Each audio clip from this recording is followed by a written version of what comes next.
আসসালামু আলাইকুম। এটা হচ্ছে আমাদের বালগঞ্জ ইসলামী কমপ্লেক্স আর আল জামিয়াতুল শামসুল বালগঞ্জের মাদ্রাসার বাংলাদেশের অন্যতম দ্বিতীয় বৃহত্তম কবরস্থান। তো আমি প্রত্যেক দিনে ঘুম থেকে ওইটা রাস্তা করে এসে এই গাছতলায় এই বাগানে ঈদগাহর সাথে এই জায়গাতে বসে থাকি। যে একটা ঠান্ডা, যতই গরম থাকুক না কেন এখানে কিন্তু মানে অনেক প্রচুর ঠান্ডা থাকে। হ্যাঁ, অন্যরকম একটা পরিবেশ, মনে হয় যে জান্নাতের কোনো বাগিচায় বসে আসি, এরকম একটা পরিবেশ। আর এটা হচ্ছে কবরস্থানটা, মায়ের কবরটা জিয়ারত করে এখানে কিন্তু বসে থাকি একদম জোর রাজা নাক পর্যন্ত। তারপরে গোসল টোসল করে আবার মসজিদে এসে মোটামুটি নামাজ টামাজ করে একটু রেস্ট নিই। এটা হচ্ছে মিনারটা, এটা হচ্ছে মসজিদটা, এটা হচ্ছে ঈদগাহটা। অসাধারণ পরিবেশ, যেটা আসলে বলার ভাষা নাই। এটা হচ্ছে দ্বিতীয় গেট।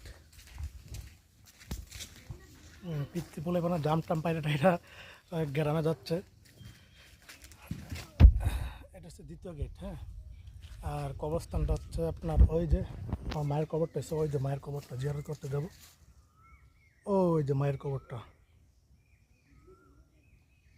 ওই যে, এই যে এটা। আসসালামু আলাইকুম ইয়া আহলাল কবর। এই যে কবরগুলি, এগুলি 90 দশকের কবর। এই 1980 সাল 90 সালের দিক দিয়ে এই কবর হয়েছিল। আর আমাদের কমপ্লেক্সটা 1921 সালে প্রতিষ্ঠিত হয়েছে, তার মানে প্রায় 105 বছরের মতো হয়ে গেছে কিন্তু অলরেডি।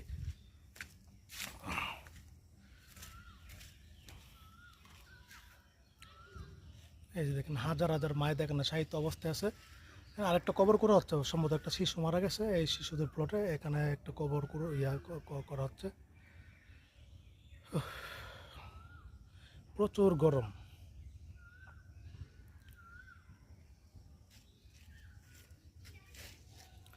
তো এই কবরবাসীতে যাদের কবর, ওরা আসলে সত্যি ভাগ্যবান। 5 ওয়াক্ত নামাজের দোয়া করা হয়, প্রত্যেক রমজান মাসে দোয়া করা হয়।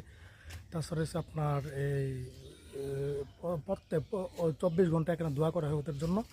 সত্যি ভাগ্যবান এখানে যাদের কবর আছে। বাংলাদেশের দ্বিতীয় বৃহত্তম কবরস্থান এটা। আমাদের বাড়িটা কিন্তু ওই পাশে। এই ছিল, সবাই ভালো থাকবেন, সুস্থ থাকবেন, আর কবরবাসীর জন্য নিয়মিত দোয়া করবেন। আসসালামু আলাইকুম ওয়া রাহমাতুল্লাহি ওয়া বারাকাতুহু।